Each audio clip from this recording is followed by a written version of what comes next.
Di tengah dunia yang semakin hari semakin sibuk, orang-orang gopoh lalu lalang di sekitar kami.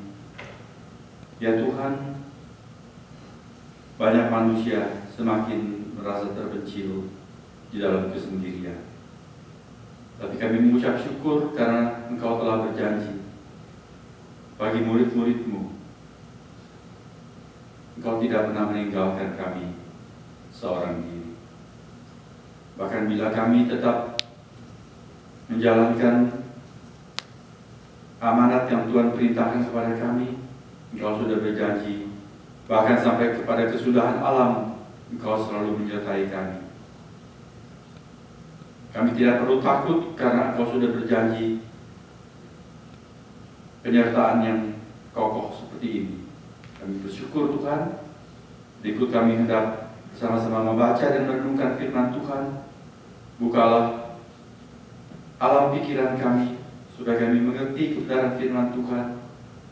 Roh Kudus, berilah kami pencerahan sehingga yang kami mengerti boleh menyentuh hati kami dan kami mendapatkan bekal yang Tuhan telah masukkan dan sediakan buat kami. Dalam nama Tuhan Yesus kami sudah berdoa.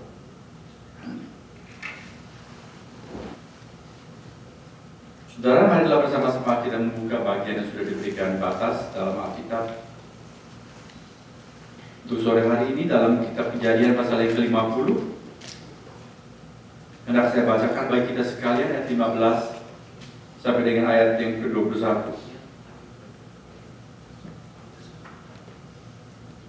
Kejadian 50 ayat 15 sampai dengan ayat yang ke-21. Demikian catatan firman Allah.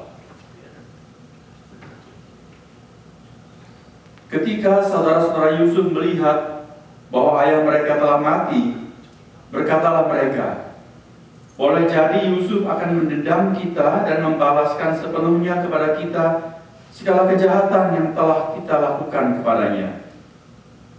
Sebab itu mereka menyuruh menyampaikan pesan ini kepada Yusuf. Sebelum ayahmu mati, ia telah berpesan, beginilah harus kamu katakan kepada Yusuf, ampunilah kiranya kesalahan saudara-saudaramu dan dosa mereka, sebab mereka telah berbuat jahat kepadamu. Maka sekarang ampunilah kiranya kesalahan yang dibuat hamba-hamba Allah ayahmu. Lalu menangislah Yusuf ketika orang berkata demikian kepadanya. Juga saudara-saudaranya datang sendiri dan sujud di depannya serta berkata, kami datang untuk menjadi budakmu. Tapi Yusuf berkata kepada mereka, janganlah takut, sebab aku inikah pengganti Allah? Memang kamu telah mereka-rekakan yang jahat terhadap aku, tetapi Allah telah mereka-rekakannya untuk kebaikan, dengan maksud melakukan seperti yang terjadi sekarang ini, yakni memelihara hidup suatu bangsa yang besar. Jadi janganlah takut, aku akan menanggung makanmu dan makan anak-anakmu juga. Demikianlah ia menghiburkan mereka dan menenangkan hati mereka dengan perkataannya.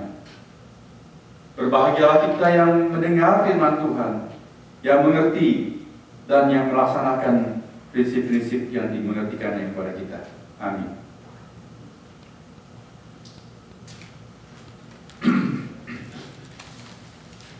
Tema khotbah hari ini adalah rugi tapi untung. Rugi dan untung adalah dua kata yang sama sekali tidak asing bagi kita. Saya yakin demikian. Karena kegiatan kehidupan manusia dalam lapis usia apapun, baik anak-anak maupun orang dewasa, orang tua, status apapun, tidak perlu dia miskin atau kaya, berpendidikan atau hanya rakyat jelata, cenderung umumnya berkisar di seputar dua kata ini. Selalu berpikir apa yang menguntungkan buat kita, dan kita menghindarkan hal-hal yang kita pikir akan merugikan kita. Nah, makanya saya bilang kegiatan kehidupan manusia umumnya berkisar di sekitar dua kata ini. Setiap orang suka untung dan menghindari rugi. Para orang anaknya Untung Sugiarto. Nggak pernah ada orang yang memberikan nama anaknya Rugianto Senantioso. Nggak ada. Rudianto ada, Rugianto nggak ada. Oke. Karena kita selalu mau jadi Untung Selamat, Untung Raharjo, Untung Sugiarto, dan semua segala macam untung.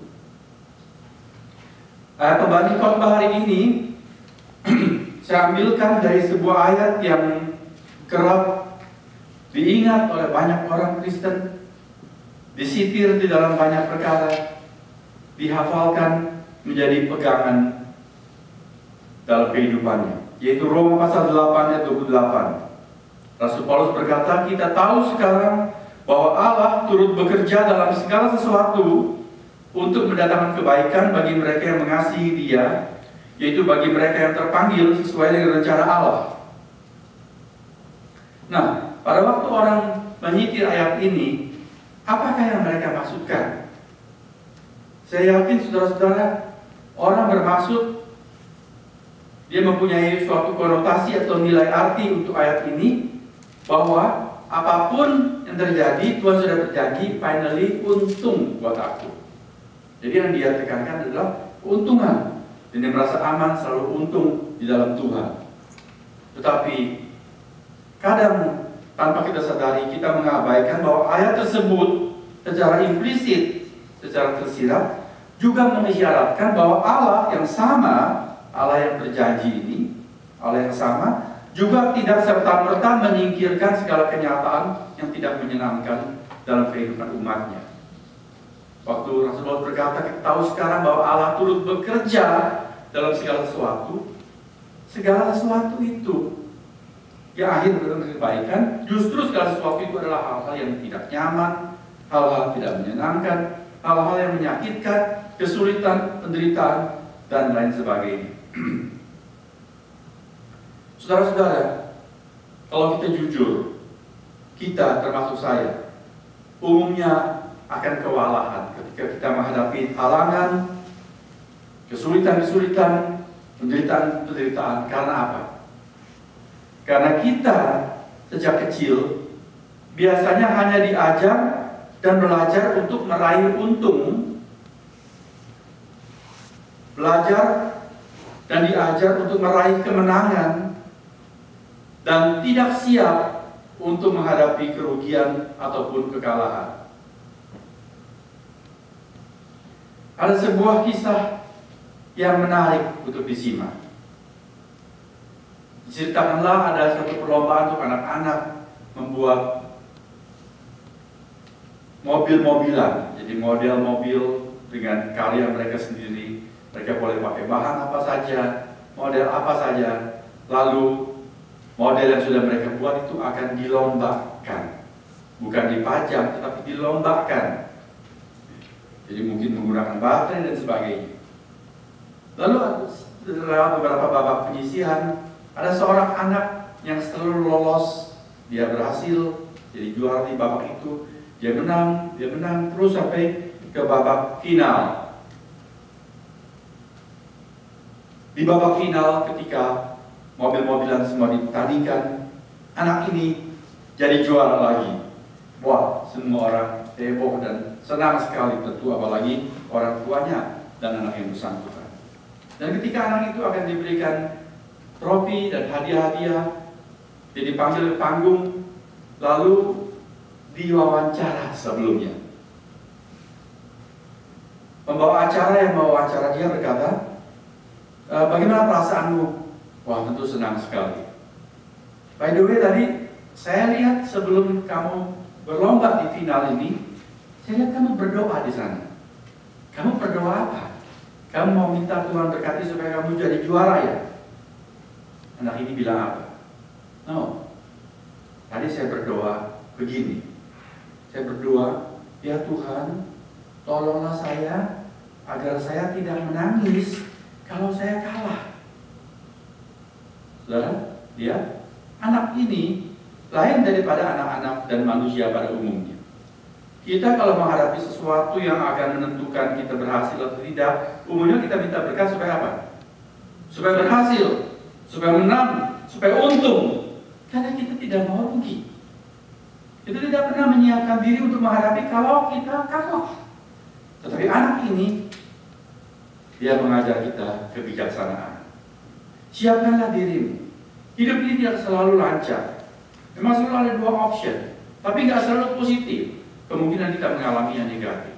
Ya Tuhan, tolonglah saya agar tidak menangis bila saya kalah. Demikian doa anak kecil. Saudara-saudara, bagaimanakah agar kita dapat tetap tabah dan tenteram ketika menghadapi saat-saat sulit sekalipun? Hari ini, dari membaca firman Tuhan yang kita sedang tekuni, kita diajak kembali untuk mengingat riwayat Yusuf. Ada beberapa Yusuf di dalam Alkitab. Ini adalah Yusuf di dalam Perjanjian Lama, Yusuf dalam kitab Kejadian. Kita tahu bahwa Yusuf mengalami kehidupan yang seakan-akan terus-menerus dirundung malam. Pada waktu dia masih remaja, dia adalah anak kesayangan bapaknya, karena dia dilahirkan dari istri yang dicintai oleh Yakub, yaitu Rachel atau Rachel. Di usia yang sudah agak tua, baru Rachel melahirkan anak, yaitu anak pertama Yusuf, dan anak kedua nanti Benyamin. Cuma dua saja anaknya. Tapi Leah, istri yang sebetulnya dikasihi oleh Yakub, melahirkan banyak anak.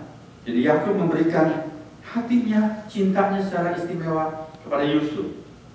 Tapi gara-gara itu, kakak-kakak Yusuf jealous kepada Yusuf. Dan singkat cerita, suatu hari Yusuf dikerjain oleh koko-kokonya. Jadi dijebloskan ke lubang sumur kering, maksudnya mau dibunuh, tetapi ada seorang kakak yang lain pikir, wah jangan dibunuh lah, bagaimanapun kan dia masih ada sedarah dengan kita, meskipun dari ibu yang lain. Lalu Yusuf dijual sebagai budak, dijual 30 keping perak kepada pedagang-pedagang budak. Lalu dia dibawa itu bukan naik kereta, saudara-saudara, tetapi diseret. Pada zaman itu, kalau budak-budak ditangkap, dibawa, itu diikat tangannya, ditalikan kepada unta-unta kafilah, lalu dia diseret sepanjang jalan lintas padang pasir itu. Bayangkan bagaimana penderitaan Yusuf.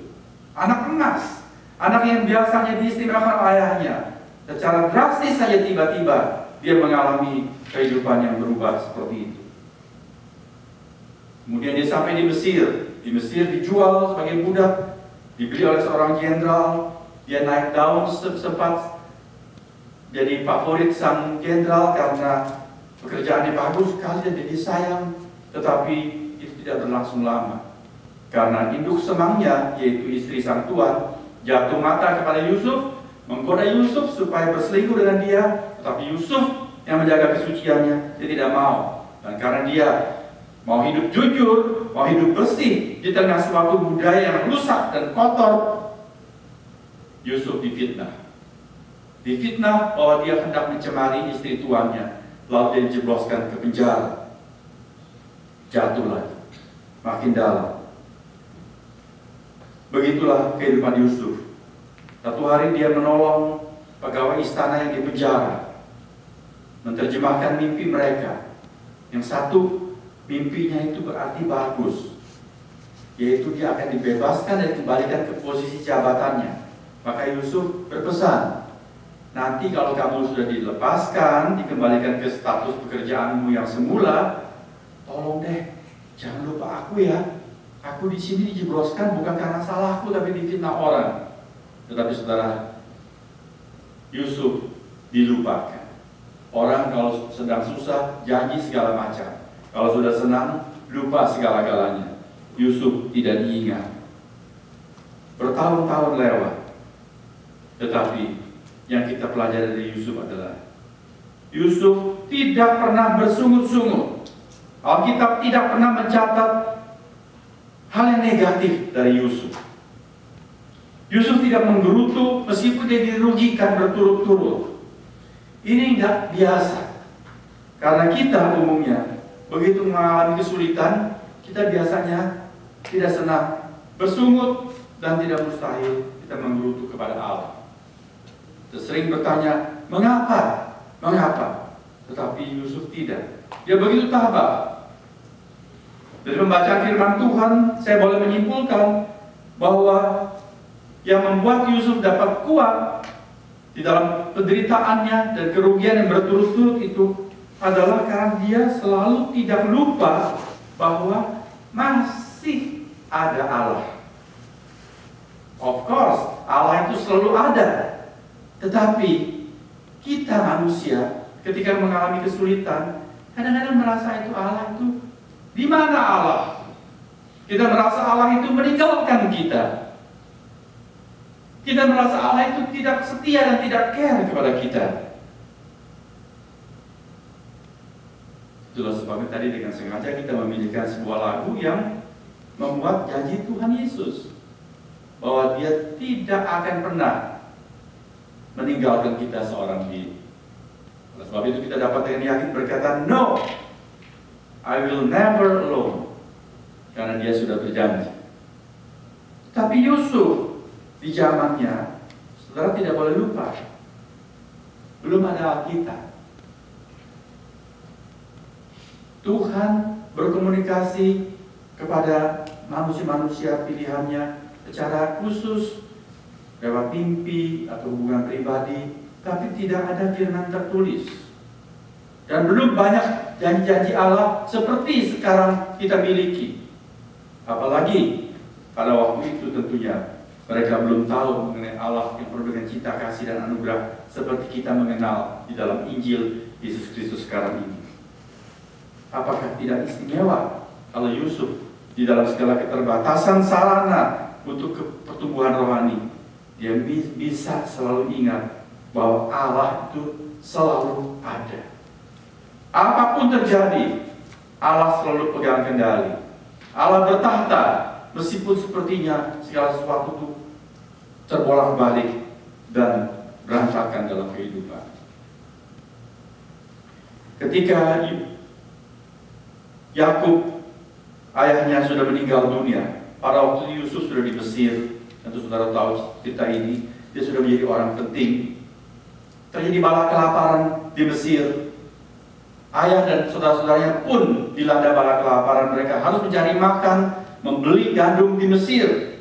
Dan waktu mereka datang ke sana, mereka tidak ngeh bahwa yang mereka hadapi adalah Yusuf yang dulu mereka gebukin dan jebloskan ke lubang sumur. Tapi Yusuf tidak tahan, akhirnya membuka diri bahwa dia adalah Yusuf, saudara mereka. Saudara bisa bayangkan takutnya saudara-saudaranya itu. Celaka betul. Yusuf yang dulu kita pikir sudah mati, sekarang dia menjadi penguasa tunggal di dalam negeri ini. Wah, mereka pikir sekarang kita masih punya hidup beberapa hari karena masih ada papi, masih ada Yakub. Tentu Yusuf segan kepada ayahnya. Tapi ketika Yakub sudah meninggal, mereka pikir sekaranglah waktunya kita pasti semua digantung di sini.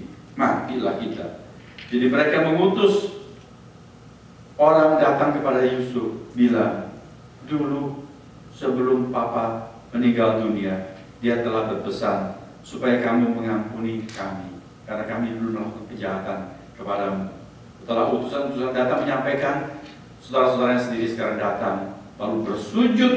Bersujud itu bukan cuma bertekuk lutut, tapi dalam bahasa asli itu tiarap, terhampar muka itu mencium debu di depan Yusuf dan berkata, kami datang, ayat 18, untuk menjadi budakmu.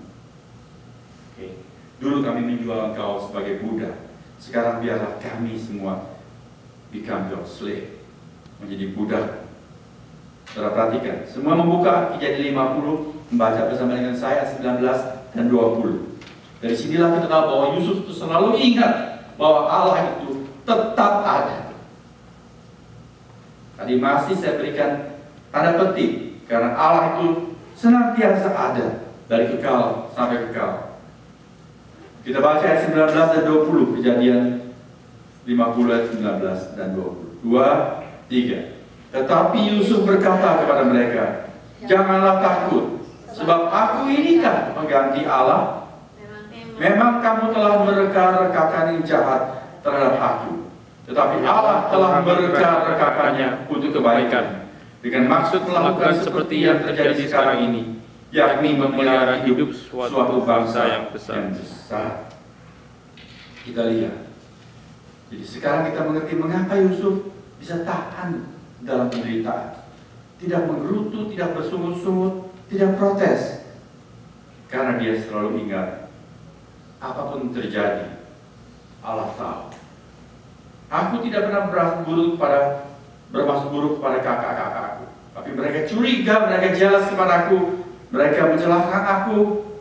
Tuhan tahu. Istri Tuhanku mengatakan, aku hendak mencemari dia. Tuhan tahu, aku justru menjaga diriku suci. Semua yang terjadi tidak enak memang rasanya, tapi Allah mengerti. Allah tahu. Tunggu saja. Allah itu adil. Allah itu tidak akan membiarkan sesuatu berlangsung sewena-wena. Oleh sebab itu dia tidak protes, seakan-akan dia lebih pintar dari Allah. Saudara, kalau kita berkata, mengapa Tuhan, pada waktu kita mengalami kesulitan atau ketidaknyamanan, sebetulnya itu kita mau berkata begini, cuma kita nggak ucapkan. Tuhan, gimana sih kamu ini Tuhan? Sudahlah, mari saya yang atur semuanya. Tuhan kok mengatur kok jadi seperti begini. Kita merasa diri kita lebih pintar dari Tuhan. Maka kita bertanya, mengapa Tuhan? Kedua, Yusuf tidak pernah playing God. Dia tidak pernah berperan menjadi seperti Allah. Dia tidak pernah mengambil alih posisi dan hak Allah. Ketika saudara-saudaranya datang minta ampun dan menyerahkan diri mereka kepada budak, Yusuf bilang apa? No worries. Janganlah khawatir dan takut. Kau pikir aku ini mau berperan menjadi seperti Allah? Tidak. Bahkan dia belum pernah mendengar firman tentang jangan membalas, sebab pembalasan itu adalah hak Allah. Tetapi sejak semula Yusuf sudah berperan secara tepat. Dia tahu diri bahwa dia hanya ciptaan, bukan Tuhan. Dia tidak boleh melakukan pembalasan dendam. Aku ini bukan pengganti Allah. Dia tidak menghakimi saudara-saudaranya, dan dia juga tidak membalas dendam meskipun dia mampu melakukannya pada saat itu. Jikalau dia bertepuk tangan, dia memberikan isyarat, maka para pengawal pribadinya itu pasti akan turun tangan ke atas.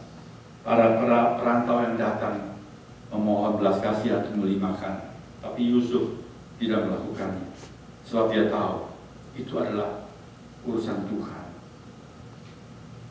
Saudara-saudara, Tuhan kadang-kadang melakukan hal-hal seperti yang Yusuf alami dalam kehidupan kita. Suatu ketika pernah ada seorang insinyur bernama Christopher Wren. Dia tatkala itu diberi kepercayaan untuk merestorasi satu gereja antik yang mengalami kebakaran. Lalu atas perintah ratu, gereja itu harus dipugar menjadi seperti aslinya. Dan dari sekian nominasi orang khusus, maka insinyur inilah yang dipilih dan diberi kepercayaan untuk mengerjakan proyek besar itu. Jadi secara pribadi dia turun tangan. Lalu ketika di satu ruangan katedral tersebut, dia sedang memugar, memulihkan, bahkan membuat kembali satu ukiran di dinding. Begitu jelimet, karya seni yang begitu indah sekali. Sudah berhari, mungkin berminggu, berbulan dia mengerjakan. Ketika dia melakukan finishing, dia mundur di bangunan itu, dia melihat dari jarak jauh, kira-kira sudah sempurna belum ukiran yang dia kerjakan itu. Ketika dia mundur setapak demi setapak dari jarak yang lebih jauh melihat ukiran yang dia kerjakan itu, tiba-tiba ada seorang tukang datang dan dengan jelas Insinyur yang melihat tukang tersebut memunjam sebuah belati, menikamkannya ke karya ukiran yang sudah dikerjakan sekian lama, sudah nyari sempurna. Tentu saja si insinyur itu marah sekali dan dia melangkah maju dan marah kepada tukang tersebut.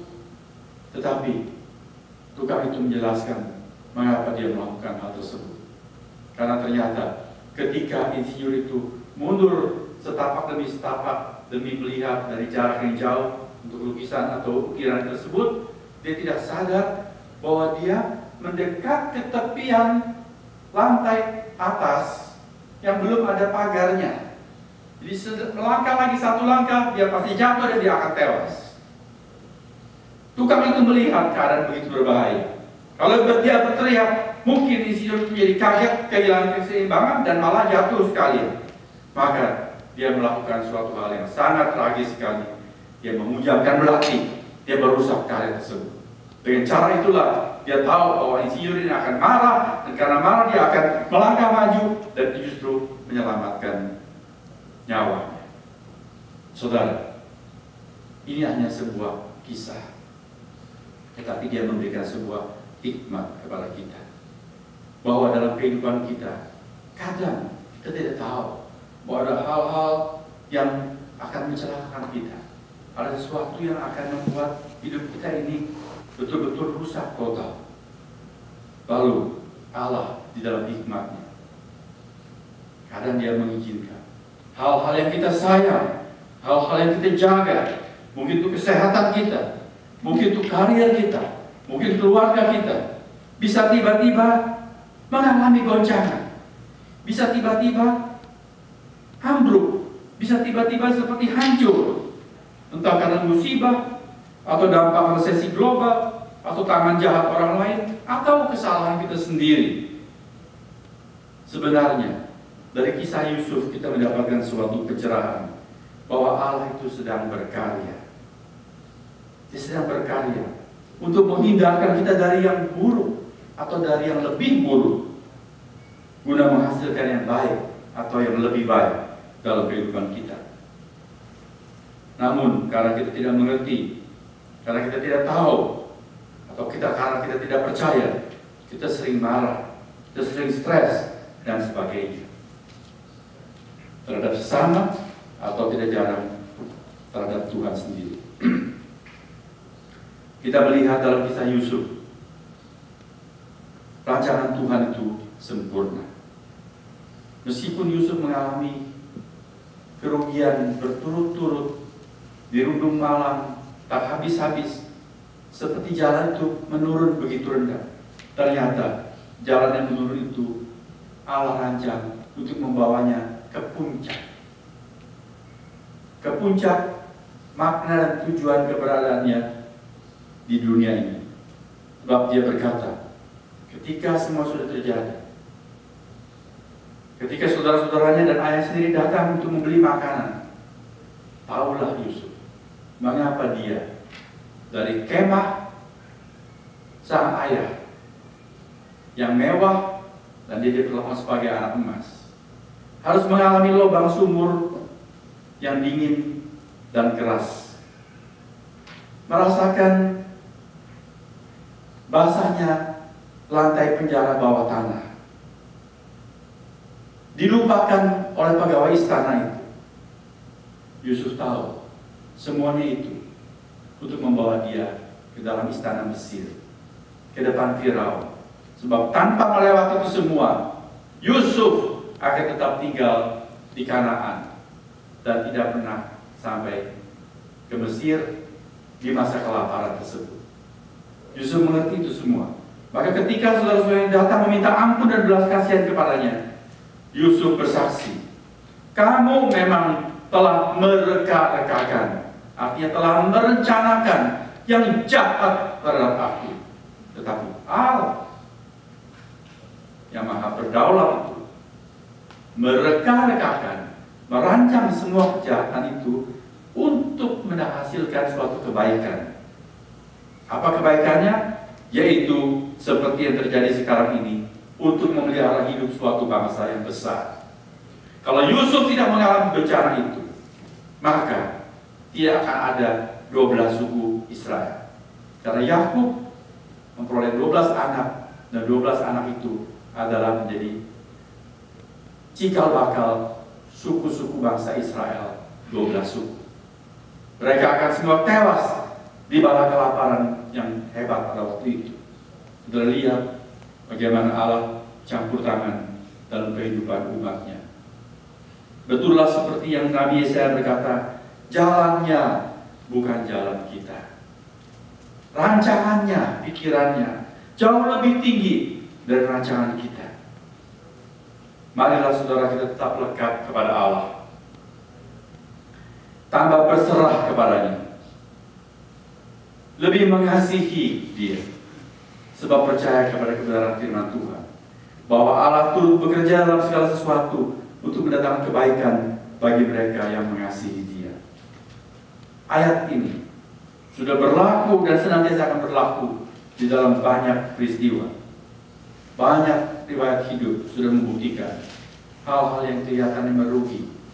Namun tatkala orang yang bersangkutan hidup dalam iman kepada Allah, dan mereka termasuk umat yang mengasihi Tuhan, maka Roma pasal 8 ayat 28 digenapi dalam hidup mereka. Yang kelihatannya buruk justru mendatangkan kebaikan. Yang nampaknya rugi tapi menghasilkan keuntungan. Saudara, inilah berkat bagi mereka yang di dalam Tuhan, bagi mereka yang berserah kepada Allah, dan istimewa lagi mereka yang mengasihi Allah. Terpujilah Allah dalam kasih dan hikmat-Nya. Jadinya kita tabah di dalam Tuhan, apapun yang terjadi, setia kepada Tuhan. Cepat atau lambat kita akan mengerti Tuhan selalu mengerjakan yang baik bagi kita. Haleluya. Amin.